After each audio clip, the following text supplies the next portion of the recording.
Welcome back to the Fierce and Femme podcast, with your hosts, Rami and Alicia, where we talk all things fitness, mindset, and everything in between to help you become your most fierce and femme selves. All right, welcome back to another episode. Today, we are talking all things social media. And I feel like this has been a topic in a lot of our episodes recently. And today, the main thing we want to talk about is how social media is ruining your life. And the impact that it is having, because it is such a new, fresh thing. And I feel like our generation especially is hit with the full force of social media, and we're the first ones to really experience it in its full. So I'm just going to hit you straight off with a fact that we really wanted to include, because when I read this, I was a bit shocked. So listen up. In the UK alone, according to data collected by a regulatory agency for communication, 95% of people aged 16 to 24 years old own a smartphone and check it on average every 12 minutes. Estimates suggest that 20% of all adults are all online more than 40 hours per week. That is literally a work week. That's a full-time job. So on that, we're going to open up the conversation about social media and how it's ruining your life. Would you like to kick it off? Absolutely. We're just going to start off with the fact that it is a highlight reel. And I feel like we say this all the time, but you really just got to have this embedded in your brain. People are just showing you what they want you to see, the engagement, the wedding, the baby, the money, the this, the that. And I feel like you and I do such a good job with being as honest as possible, showing the hardships, the problems, the challenges, because that's reality. And you just got to remember that every time you go on Instagram, you go on TikTok, these people, these creators, they are showing you what they want you to see. That's just number one thing there. And on that, we're talking about comparison. So I've got another little quote for you. Alicia's with the facts today. Yeah. I just love, because the way they worded this is perfect. So I really need you to soak in every single part of this. Is that online profiles often reflect some version of the offline lives they represent. In these online profiles, social media users express certain elements of themselves that they want others to see. In other words, the user manipulates, the preferences of their profile to build an online identity. And what I really, really loved about that is the word manipulate, because in the highlight reel aspect, people are literally choosing the parts of their life they want you to see. Social media would be completely different if it was a live broadcast of someone's 24 hours in a day. It would look completely different. Like, how many times I even know as a coach, I'll be like, oh, I don't have anything to post today because my day's boring and there's not a highlight to show you, because it is actually curated of what is actually going to be the best thing to post. And that's where, when you are comparing, you could be seeing one tiny little snippet or a photo that someone has perfectly curated. And even, like, I know people that have hidden pregnancies and things online, and like there are things that are so easy to make what you want it to be like on social media. So you're not actually comparing to reality. You're comparing to a perfectly curated, manipulated little image and story that someone actually wants you to see and believe on there. So it's not a realistic comparison. Totally. And my next thing is going to be about how it affects your relationships. If you've got a partner, for example, and you're sitting there every day complaining that you don't have that quality time with them, but your screen time says you've been on your phone for 8 fucking hours, it's probably not your partner's fault, buddy. Sorry to say. And I think this is where we really got to check ourselves when it does come to friendships, relationships, even relationships with your parents, your siblings, your family and whatnot. It's like, you can survive a conversation without having to go on your phone. And I think a lot of the time, even when people think they're hanging out with their family, but then they're on their phone, you're not actually hanging out with your family. Think about the values that you have. If family is up there and you go, oh my God, family and loved ones are my number one priority. But then when you hang out with them, you're sitting on your phone. Like, what relationship are you actually building? And I think for me, I've had that reality check time and time again. And every time that I'm with them, you almost have to like consciously not go on your phone just because you get a bit bored. Just start another fucking topic. I bet there is so much you could learn about your siblings, so much you can learn about your partner, so much you can learn about your friend, but you'd rather go and learn about some fucking influencer online instead. It just It honestly blows my mind. I feel like there's been a lot of reels too lately about like, you know, when your mates support strangers or celebrities on social media, but they won't fucking support you. And I'm like, it's so fucking true. Like when Taylor Swift got engaged, the world Everyone's fucking commenting. stopped. Even with like the Beckham stuff recently, the world was all in on it. All right, when's the last time you actually talked about your own fucking life with someone? When's the last time you asked your family friend the same amount of fucking questions that you're trying to ask fucking poor Posh Beckham or whatever the fuck's going on? I don't even fucking follow along. But anyway, that's the point. It's like you're caring so much about so many other people's lives. I feel like I've gone on such a tangent here, sorry. It's okay. But I'll come back to the relationship thing. It's like if you want very intimate, quality-filled relationships, just start looking at how often you're spending time on your phone when you are with them. I think something I always think about that really helps me in the relationship standpoint is how it feels when someone's on their phone and you're the person on the receiving end. Or when someone gets a notification on their watch. And it's instantly taking your way. It's a distraction. Totally. I find it really fucking rude. If I'm being so honest, my biggest ever pet peeve is when I'm talking to someone and they're on their phone and no response because they did not even just fucking register what I said. Instantly, I'm just like, okay, don't be in a shit fucking mood, but that's just pissed me the fuck off because it is so ridiculously rude that you're spending time with this person. They are there in real life and literally you're too busy to message. And all it takes in that instant, because I understand I run a business, I've got a partner who runs a business. All it takes in that moment is just 1 second. I've just got to respond to this message. Instead of the just not even saying anything, you're in zombie mode. And we've talked about this before that a lot of the time when you're in that scroll hole and everything, you're in a hypnosis, you're sucked into that little vortex. And I just think about the rudeness of it. And I've really been working lately to not be doing it. And even I was at my partner's house the other night and everyone was on their phones and I was just sitting there and I'm like, I'm not going to give into it because I'm working so hard at the moment to not do it that as well not doing it because everyone else is doing it, because then you're also contributing to that too. If you want to actually make an impact and make a difference, I was the one, they were on their phones and then I just started asking questions and I started a conversation and all of a sudden everyone was off their phones. Yeah, and I was just about to say that is more likely to get them off their phone versus can you get off your phone, please? Yeah. 100%. You know what I mean? Just asked about, I can't even remember, or maybe I talked about myself. Who knows? Great. But anyway, I started a conversation. And to be honest, I wouldn't ask them to get off their phones anyways.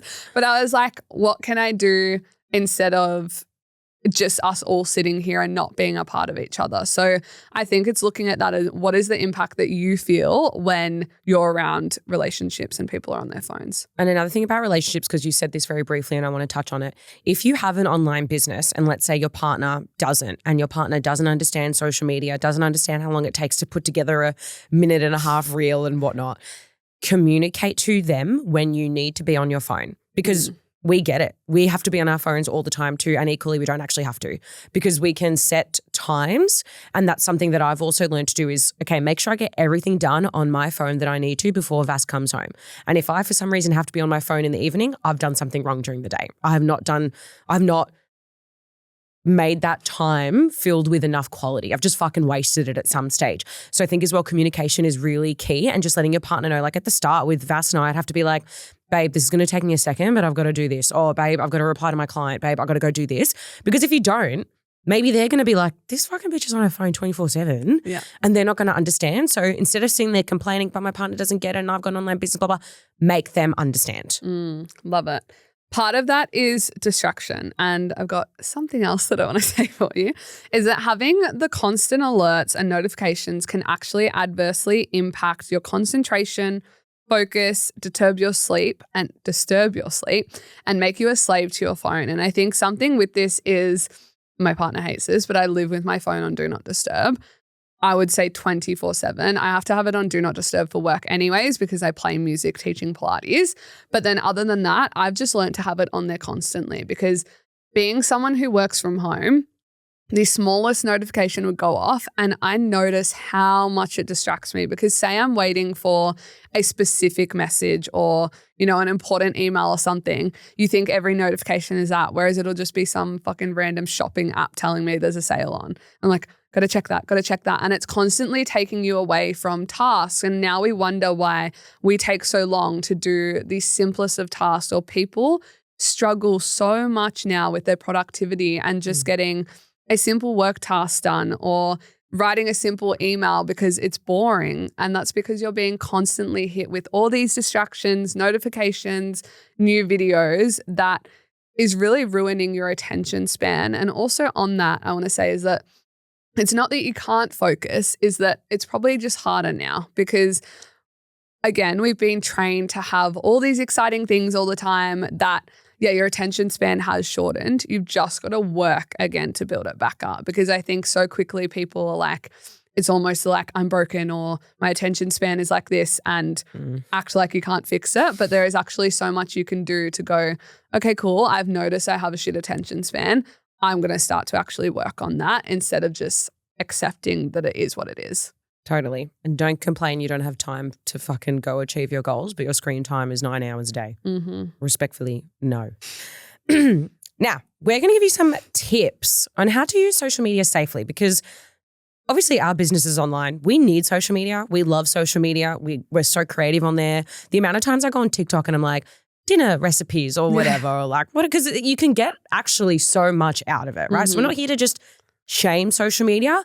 We're here to just teach you the negativity and the negative impacts that it can have, and then equally how you can use it in a safe manner. So, number 1 is do not scroll aimlessly to kill time. It's a big one. Just sit in the fuck. It's kind of like when we were saying when you're sitting with your family, just sit with the discomfort. Pick a question to fucking ask. It's okay. Like if you're doing it to waste time, like time is our most valuable fucking thing in this world. I know a lot of other fucking things I could do besides doom scroll. And if you're sitting there like, I don't know what else I'll do, start thinking, sweetie. I've got a quick point on that. Yeah, go for it. Boredom is not a bad thing. Yeah. Because I think so many people go, oh, I'm bored. Okay, just be bored. Like actually just sit there, and something that I started implementing was 10 minutes of silence. And I will either sit on my couch or sit outside and just sit there and take in whatever is going around.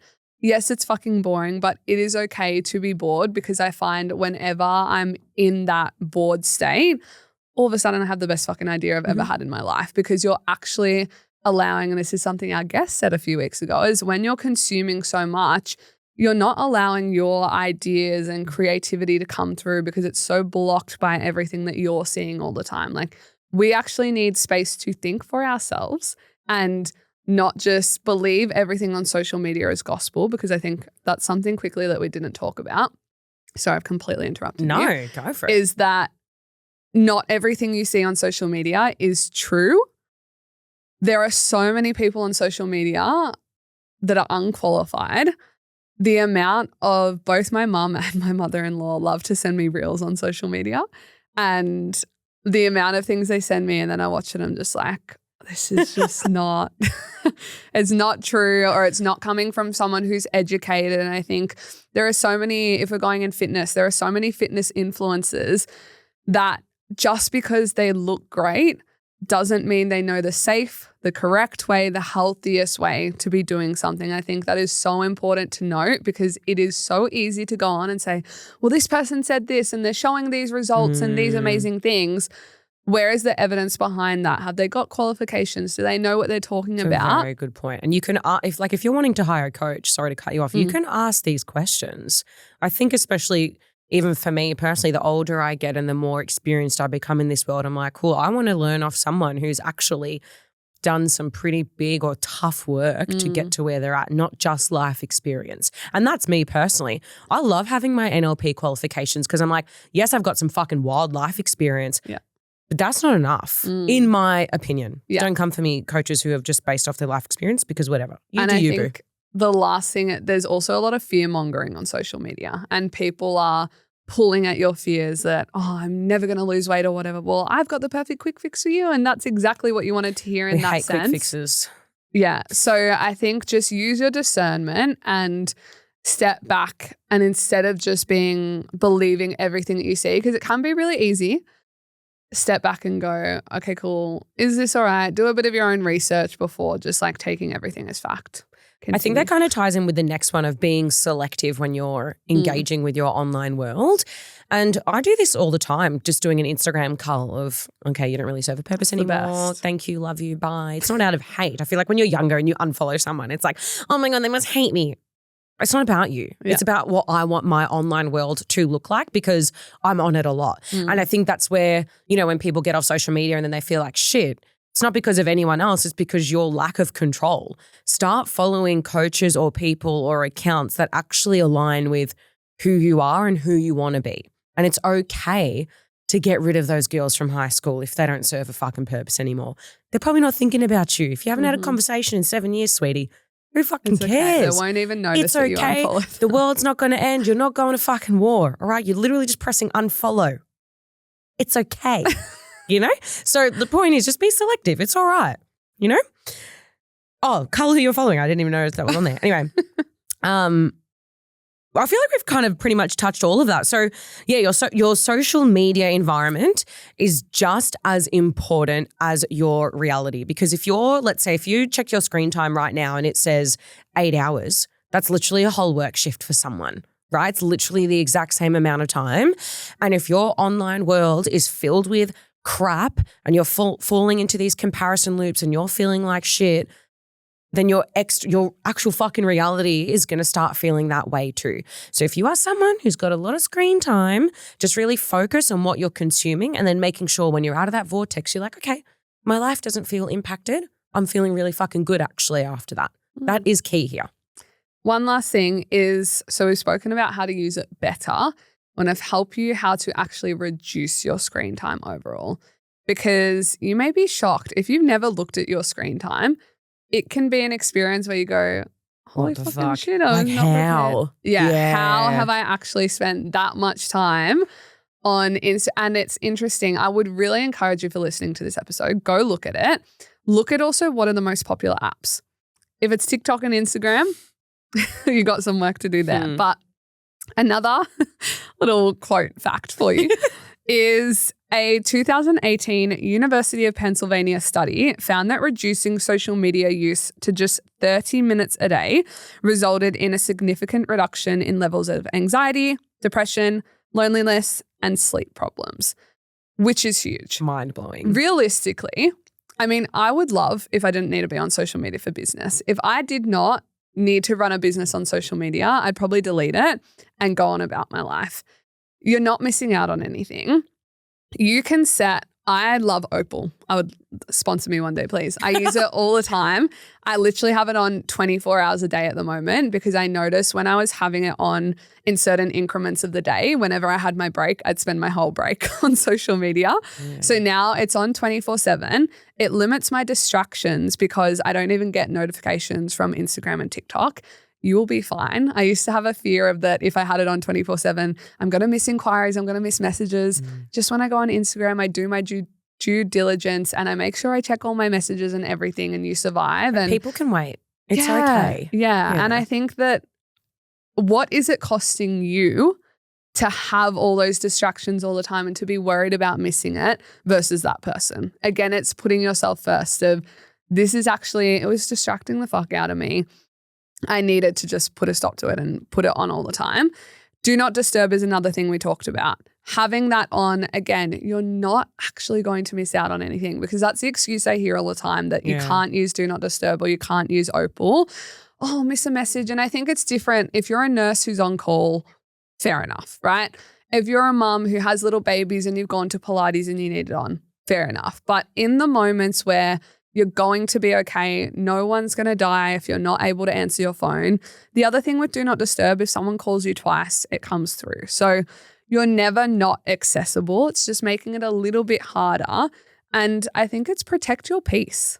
Like, protect the fact that you've just heard all these facts we've spat at you, that reducing your social media reduces your feelings of loneliness. Like, you feel like you're connecting with people through these apps, Whereas a lot of the time what you're doing psychologically, you're comparing, you're saying their life is better than mine. I'm just here doing this. And all of a sudden you feel so small because you've failed to notice all the beautiful things in your life with everyone around you. So there's that. Checking your screen time, which we've already said. This is one that I actually really love. No phone in the bedroom. Get an alarm clock. We used to be able to do that. I know. We're okay. We're fine.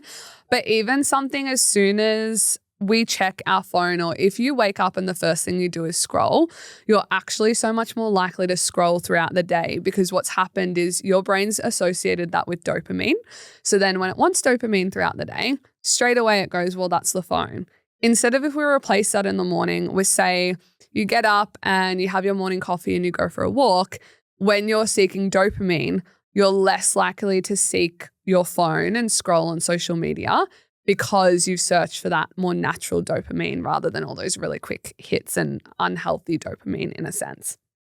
Final one, disable notifications. So sort of similar to the do not disturbs, pretty much we just want to remove as much distraction as possible, because when it's coming to social media, the main thing is that it is distracting as fuck. It is pulling you away from your relationships, from your work, from your productivity.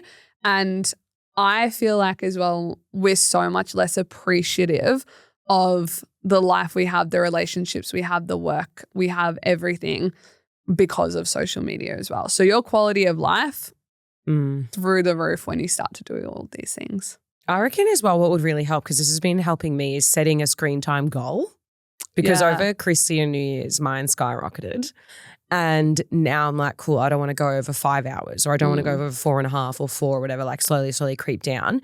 And I'm finding that if I do go over, I get annoyed at myself and I'm like, fuck, okay, how can I make sure I don't do that tomorrow? And that also really helps me be a little bit more productive on my phone, because I'm like, I've got this goal. And I think that actually works for me. So if you're listening and you're like, I don't know what to do, give yourself a realistic goal. And this is coming from someone, again, who uses online, like who uses social media, who needs their phone.